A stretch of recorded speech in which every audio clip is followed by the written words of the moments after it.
झारखंड में लंबे समय से लंबित नगर निकाय चुनावों को लेकर सियासी पारा चढ़ गया है। बुधवार को भारतीय जनता पार्टी भाजपा सरायकेला जिला इकाई की ओर से आदित्यपुर नगर निगम कार्यालय के समक्ष एक दिवसीय विशाल धरना प्रदर्शन किया गया। इस एक दिवसीय विशाल प्रदर्शन के लिए भाजपा ने हेमंत सोरेन सरकार पर नगर निकाय चुनाव जानबूझकर टालने का गंभीर आरोप लगाया है। पार्टी ने चुनाव की तिथि अविलंब घोषित करने, दलीय आधार पर और ईवीएम के माध्यम से चुनाव कराने की मांग की। धरना स्थल पर मौजूद पूर्व सांसद गीता कोड़ा ने राज्य सरकार पर तीखा हमला बोला। उन्होंने कहा कि हेमंत सरकार अपनी राजनीतिक जमीन खिसकते देख हार के डर से नगर निकाय चुनावों को टाल रही है।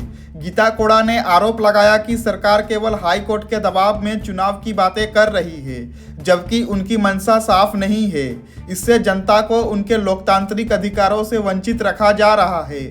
वहीं भाजपा के जिला अध्यक्ष उदय प्रताप सिंह देव ने कहा कि चुनाव नहीं होने के कारण नगर निगमों में अधिकारियों का वर्चस्व बढ़ गया है, जिससे भ्रष्टाचार चरम पर पहुंच चुका है।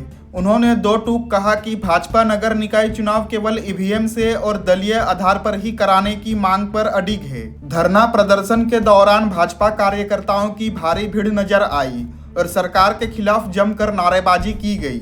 कि नगर निकाय चुनाव को लेकर के कोर्ट भी लगातार सरकार को कह रही है कि भाई आप जल्द से जल्द चुनाव कराएं, लेकिन सरकार जो है कहीं ना कहीं अपने स्वार्थ में पूरी तरह से डूबी हुई है हेमंत सोरेन, इसलिए चुनाव नहीं कराना चाहती। इसलिए एन केन प्रकरण वो चुनाव को टालना चाह रही है। लेकिन अब कोर्ट भी सख्त है, इसलिए हम लोगों ने भी आज ये एक दिवसीय धरना किया है। धरना के माध्यम से सरकार को, माननीय राज्यपाल को हम लोगों ने ज्ञापन देने का काम किया है कि हमारी 3 मांगे हैं, प्रमुख मांगे, जिसमें चुनाव जल्द से जल्द हो। दूसरी हमारी मांग है कि चुनाव जो है वो दलीय आधार पर हो। 2018 में जिस तरह से दलीय आधार पर चुनाव हुआ था, इस बार भी दलीय आधार पर चुनाव हो। और तीसरा है कि ईवीएम से ये चुनाव हो, क्योंकि हम लोगों को आशंका है कि सरकार जो है वो बैलेट पेपर से कराना चाह रही है, लेकिन हम लोगों की मांग है कि ईवीएम मशीन से हो ताकि निष्पक्ष चुनाव हो। यही हम लोगों की मांग है।